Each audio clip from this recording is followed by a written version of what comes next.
Se você clicou aqui nesse vídeo é porque, assim como eu, você é um cara que gosta de fazer um uso mais intenso, ou precisa, né, fazer um uso mais intenso de inteligência artificial, e por causa disso você meio que já sabe até algumas inteligências artificiais mais nichadas, assim, que são mais fora do mainstream que as pessoas usam, porque justamente eu tô falando do Claude, uma inteligência artificial que não é tão conhecida assim. Então hoje eu vim aqui pra te falar o porquê, na minha opinião, o Claude é a melhor inteligência artificial que existe no momento. Eu estou falando isso em agosto de 2025 para escrita. E bom, indo bem direto ao ponto, porque isso aqui não é um vídeo para ficar te enrolando, né? É só uma troca de ideia aqui entre nós dois, basicamente, bem tranquila. Que é, cara, eu vou te contar um pouco da minha história com a inteligência artificial antes para você entender onde eu tô. Meu nome é Lucas, eu sou copywriter e estrategista digital, e justamente por exercer essa profissão, eu faço um uso muito intenso de inteligência artificial. Então, assim, desde os primórdios, porque eu tô no mercado desde antes de inteligência artificial ser alguma coisa, ou existir exatamente, a gente já tinha nas primeiras versões ali do GPT-5 uma ideia de que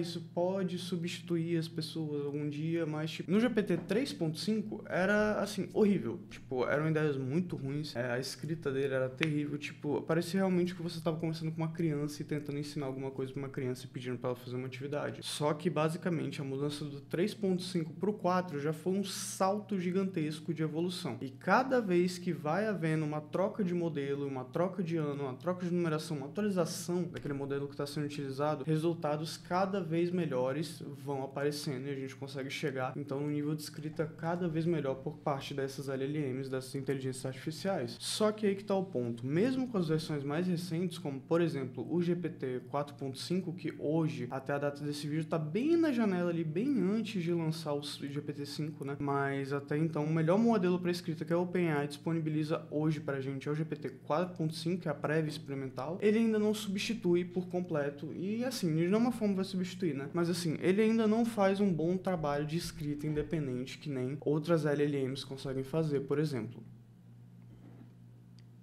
Pera aí que tem que ter a pausa do cafezinho, né? E que outras LLMs eu estaria falando então, né? Pra você que não sabe, a LLM que eu tô falando aqui agora é Large Language Model, basicamente inteligência artificial como a gente conhece hoje. Bom, eu fiz o teste em todas as disponíveis popularmente conhecidas. Então eu testei o Gemini, eu testei o Grok, eu testei o Perplexity quando ele ainda tinha um modo de escrita. Eu testei assim tudo que podia aparecer, incluindo todos os modelos do GPT para todos os tipos de funções, entendendo a proposta de cada um e tentando adequar ele para o melhor uso. Mas assim, quando eu fui testar o Claude especificamente, eu já fui com as pessoas me falando que era uma excelente inteligência artificial para escrita, que eu ia me surpreender bastante, só que assim, eu ainda tinha muito na minha cabeça na questão de que, vai ser que nem o GPT, ele vai fazer um bom trabalho, vai me adiantar muita coisa, mas não vai fazer alguma coisa revolucionária, impressionante, e ainda vai me dar um puta trabalho para eu revisar e corrigir, né? Porém, na hora que eu fui e fiz o primeiro uso, especificamente eu pedi para ele fazer um roteiro. Foi mágico. Porque coisa que eu tinha que gastar 5, 10 prompts no GPT, corrigindo, ajustando, pedindo para ele fazer da forma como eu pedi, exemplificando, deixando claro, até pegando, tipo assim, siga essa referência enviando um trabalho anterior que eu já tinha feito, justamente para evitar o trabalho, o Claude conseguiu fazer no primeiro prompt. Ele me entregou exatamente o que eu pedi direto, no primeiro prompt. Quando eu comecei a usar o Claude, ele estava no Sonnet 3.7 e o Opus estava desativado. O Sonnet era o modelo mais forte que eles tinham liberado na época. E logo depois isso foi atualizado para o Claude 4. Né? Então é o Opus 4 e o Sonnet 4. Cara, a mudança foi brutal, entendeu? Porque assim, o reasoning, né, o raciocínio dele parece que é um raciocínio humano de verdade. Ele entende o que você fala, ele interpreta, ele dá ideias, ele tem respostas muito mais assertivas, muito mais objetivas e principalmente ele entende exatamente aquilo que você tá pedindo para ele fazer e ele faz da melhor forma possível, sem ficar teimando, sem ficar brigando, sem ficar brincando com você. Ele não alucina tanto. Pra falar a verdade, eu não peguei nenhum caso de alucinação do Claude, mas eu vou explicar o porquê disso já já. E basicamente ele, entre todas as LLMs que eu já usei até hoje, foi a melhor de todas. Se eu tivesse que escolher, eu só posso escolher uma inteligência artificial para utilizar no meu trabalho, no meu dia a dia, para tudo que eu for fazer, eu vou de Claude. E por que eu falei que eu vou ter uma parte que eu vou explicar agora, que é o único motivo pelo qual não torna o Claude a LLM perfeita. E eu entendo por que é assim. Porque se fosse acessível da forma como eu gostaria que fosse, ela não funcionaria do jeito que funciona e até medidas recentes foram tomadas por causa disso. Então, o que acontece com o Claude, na verdade? O grande problema do Claude não é na execução informação dele. O problema dele não vai ser no seu uso, com as solicitações, com a qualidade das respostas, muito pelo contrário. Ele vai ser o melhor de todos, ele vai te dar menos trabalho, ele vai entregar o trabalho da melhor forma possível, ele vai, adiantar a tua vida de verdade. O grande problema do cloud são os limites de uso. E nesse ponto eu tenho que falar assim, eu já conheci muita empresa desprezível na minha vida. A Adobe era a pior delas até então, porque o que a Adobe faz é criminoso. Se você não sabe do que eu tô falando, mais ou menos, cara, tem um canal muito bom, o nome dele é Louis Rossmann, e ele já fez diversos, inúmeros vídeos falando sobre como a Adobe é uma empresa criminosa, as práticas, assim, ilegais mesmo que ela tem com relação à assinatura dela e à cobrança de multas abusivas nos Estados Unidos e em outras regiões do mundo, com relação a um contrato que você não tem como sair, você dá um aceite, você tá vendendo a tua alma pra ela, basicamente, além de roubo de propriedade intelectual e mais um monte de coisa assim. Se você quiser se aprofundar mais nisso, você vai lá no canal dele e assiste os vídeos. E a Anthropic, ela ganhou um espaço, a Anthropic, no caso, é a dona do cloud, né, que faz o cloud, ela ganhou um espacinho no meu coração perto da Adobe porque ela é mercenária igual. E a gata acabou de quase derrubar a câmera. Mas ela é mercenária igual. Por que eu falo que ela é mercenária igual? Porque o limite dele é resetado a cada 5 horas. Então, a cada 5 horas você tem um número de solicitações, né, de prompts, de mensagens que você pode disparar. Eles medem em horas de uso também, só que eu não sei direito como é. Não entendi direito, na verdade, como é que isso funciona, porque, se eu ficar com o chat aberto, tá contando? Óbvio que não, né? Mas é o tempo que ele gasta raciocinando, então ficou meio confuso essa parte também. E, bom, é um limite bem ridículo. Só que o principal que me faz ter mais raiva, assim, o motivo pelo qual eu ainda não migrei do GPT completamente pro cloud, fiquei com a minha operação 100% no cloud, é com relação aos limites de chat. Você lembra lá atrás quando eu falei que o cloud ele não alucina? Exatamente. Ele não alucina de jeito nenhum, ele não inventa coisa, ele não inventa informação.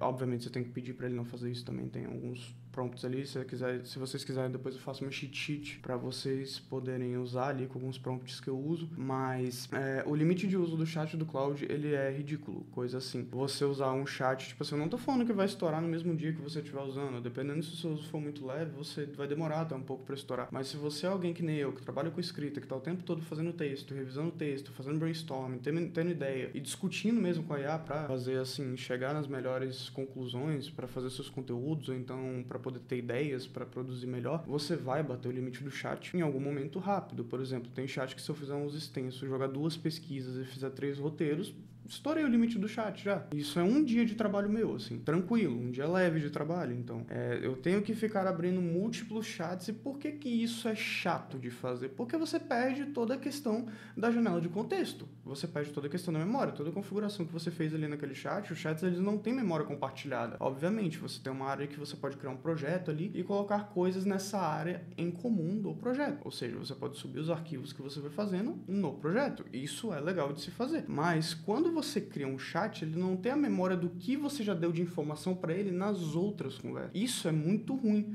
porque toda vez que você praticamente, se eu for produzir uma newsletter minha, pedir apoio, ou então fazer uma pesquisa de tema, ou for produzir para um cliente meu, que aí realmente eu peço para a máquina produzir, que eu não tenho conhecimento aprofundado, né, do nicho do cliente especificamente, às vezes, para poder produzir naquele tema eu preciso fazer um e-mail de conteúdo para aquilo, então eu tenho auxílio da máquina nessa parte, é individual, entendeu? Cada chat é um chat por peça, ou seja, para cada newsletter que eu vou fazer, cada edição eu tenho que abrir um chat novo. Isso é muito ruim, porque no passar do tempo você perde muito tempo configurando, você perde muito limite de uso do próprio chat configurando, porque toda hora você tem que ficar subindo exemplo, para ele já chegar no automático, fazendo as coisas que você quer e podendo trabalhar. E assim, isso tem os seus ônus e seus bônus. Os seus bônus é que você fica muito bom em promptar, porque como você tem que ficar fazendo o tempo inteiro e você tem que fazer de forma cada vez mais objetiva para gastar menos tempo de chat e menos recurso, você aprende a condensar melhor o que você quer em um prompt só. Então você faz um prompt longão com todas as informações que você precisa passar para ele. Você fica muito bom de prompt. Mas é trabalhoso, é chato, toda hora você tem que ficar fazendo isso, e é uma coisa que, por exemplo, eu nunca esbarrei no limite de chat do chat GPT. Agora o que acontece quanto mais você vai jogando informação naquela conversa, mais ele vai tendo informação para usar também, e chega uma hora que ele tá com tanta coisa acumulada ali que ele fica louco e começa a alucinar. Eu já tive 3 chats meus de uso muito extenso que eu fiquei usando por meses, assim, que chegou uma hora que eles ficaram inutilizáveis. Eu pedia para ele responder uma coisa para mim, ele dava uma resposta nada a ver, em outro idioma, já respondeu em árabe, porque era tanta informação carregada naquele chat, na janela de contexto dele, que ele ficava maluco e não respondia direito. Então são chats que estão quebrados, eu tive que promptar de novo, começar de novo para poder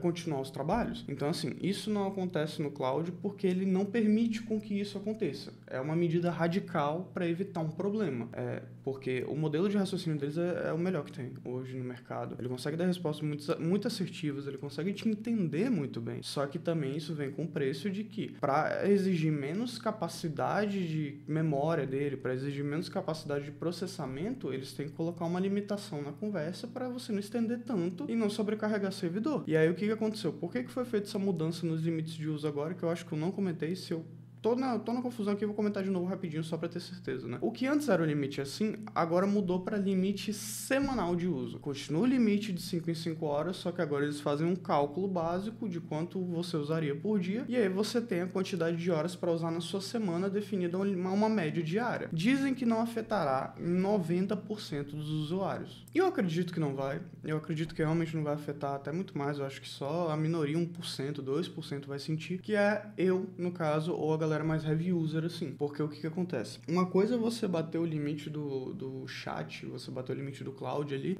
diário, porque daí eu sei, beleza, hoje eu não consigo mais usar, e aí amanhã eu volto, então, e eu termino meu trabalho. Só que ele não avisa. Ele avisa muito em cima do limite. Muito em cima do limite mesmo, tipo assim, muito. E aí, como é que você vai manobrar isso se, por exemplo, você bater o seu limite semanal? E por que eu falo que nesse ponto a Anthropic é uma empresa asquerosa tal qual a Adobe? Porque eles te empurram de todas as formas possíveis pro plano Max, que é o plano mais caro. E falando em questão de valores agora, né, o Cloud, ele tá R$110, o plano Pro dele, se eu não me engano, é Pro ou é Plus? Não, é Pro. O plano Pro dele tá R$110 por mês. E aí tem o plano Max, que é o Pro, com algumas funções a mais para quem coda, né? Para quem é programador, para quem é garoto de programa, trabalha com código, né? Aí você tem acesso ao Cloud Code e para usar para programação, e ele te dá 5 vezes mais uso do que o Cloud Pro. E ele cobra 5 vezes mais caro, por isso também proporcionalmente. Então, é um plano que ele está hoje R$550 no site. Se você fizer assinatura por algum intermediário de pagamento, como o Apple Pay ou o Google Pay, ele vai para quase R$700 por mês. E se mesmo assim esse plano ainda não for o plano ideal para você, ainda tem o plano Max 2, né, basicamente, ou Max com 20 vezes mais uso, que é o maior plano que eles vendem. Ele custa R$1.100 por mês no site do Cloud, e ele tá R$1.400, quase R$1.400 ali, se for intermediário de pagamento, né? Por que eu falo? Porque você tem baixado no teu iPhone ali, você vai usar a própria Apple Store para usar o pagamento, o preço é mais caro. Então, fique esperto com isso, assino direto pelo site, se você estiver moscando com isso, tá? Mas assim, aí ele te dá 20 vezes mais uso, você paga como se fossem 10 vezes mais uso, mas ele te dá o dobro, ele te dá 20 vezes mais uso, e é o plano bagaceira. Porque no que isso interfere também? Por exemplo, todo o uso que eu faço do Cloud, toda essa babação de ovo que eu tô em cima do Sonnet. O Sonnet é o modelo intermediário dele. Não é o modelo parrudão. Eu não uso o Opus, que é o modelo parrudão, que é o que dá, assim, resolve a tua vida, dá a melhor resposta de primeira. Por quê? Porque 2 prompts, 2 disparos de mensagem, de prompt que eu dou de solicitação para ele, eu estouro meu limite de uso com o Opus.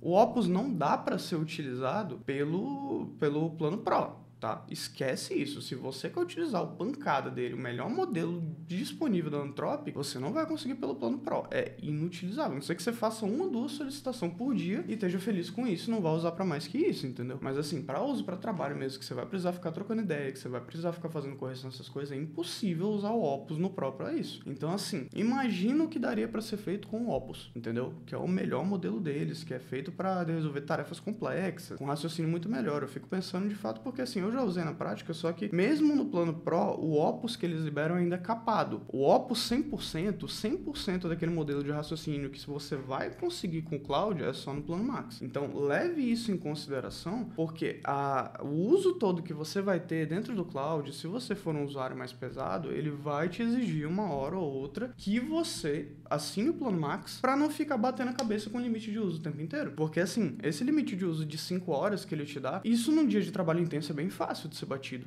Entende? É bem tranquilo. Você vai ali, tá fazendo as coisas, tá revisando, tá corrigindo, tá pedindo pra ele melhorar, tá pedindo pra ele reescrever, tá pedindo pra ele te dar ideia ali, tá fazendo brainstorm, corrigindo o calendário de conteúdo pra você mesmo, montando suas coisas ali. Ah, bicho, você vai estourar aquele limite de uso. Isso é questão de tempo só. Mas é fato. E vai bater rápido, dependendo do que você estiver fazendo. Então, assim, mesmo com todo esse porém, até hoje eu não encontrei uma inteligência artificial que fizesse o mesmo trabalho que o Claude faz. Do mesmo jeito, com a mesma qualidade de resposta, dando o mínimo de trabalho possível e com a mesma assertividade, assim. Ele realmente escreve que nem uma pessoa. Ele realmente te ajuda. Ele é uma inteligência artificial no conceito que a gente imaginava antes delas existirem. De que faz o negócio mesmo sozinho e parece que tem vida própria. É uma excelente IA. Então, assim, isso aqui é um feedback, né? Um relato, um review, não sei como é que você vai querer interpretar. Mas, assim, é só um desabafo que eu tenho pra fazer aqui sobre o Claude, um rant, né? Um mini rant que eu tô fazendo aqui sobre ele. De como eu acho que ele é uma IA que vai te ajudar muito no seu trabalho se você souber usar ela e souber implementar ela. Principalmente se você é um profissional de escrita ou um profissional estratégico aqui, de estratégia aqui dentro do mercado digital. Ou então alguém que simplesmente precisa de ajuda para pensar de uma forma mais, assim, estratégica mesmo, assertiva, sabe? É a melhor IA que eu usei até hoje, é uma IA que eu não abro mão de jeito nenhum. E eu queria saber de você também, se você já testou o Claude, ou se você tem outra IA que você prefere, eu queria que você me contasse aqui nos comentários, porque eu tô em busca até de achar outra IA que seja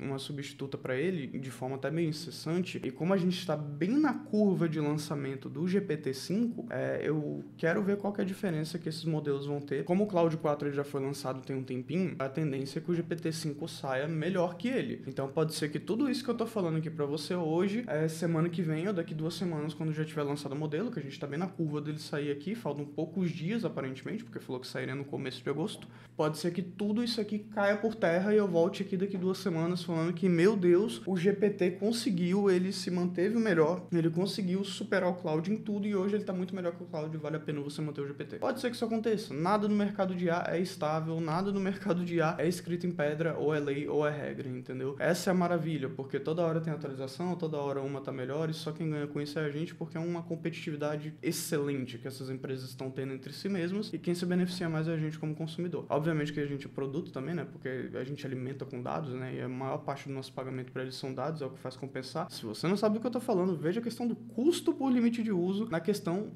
das inteligências artificiais e você vai entender por que os planos são mais baratos até do que eles deveriam ser. Mas enfim, eu quero ouvir sua opinião sobre tudo isso que eu te falei. Eu quero saber o que você acha do Claude. Eu quero saber se você já usou ele e quais foram as impressões que você teve, como ele te ajudou no seu trabalho, se você usa ele mais que outras inteligências artificiais. Me conta tudo isso aqui na aba dos comentários, ou então se você quiser ter uma conversa sobre isso comigo, cara, vai no link do meu Instagram aqui embaixo que você vai poder me mandar uma DM lá e a gente troca uma ideia melhor, eu te dou até um auxílio no que eu puder te ajudar se você quiser fazer uma transição. E eu te vejo no próximo vídeo. Valeu e tchau.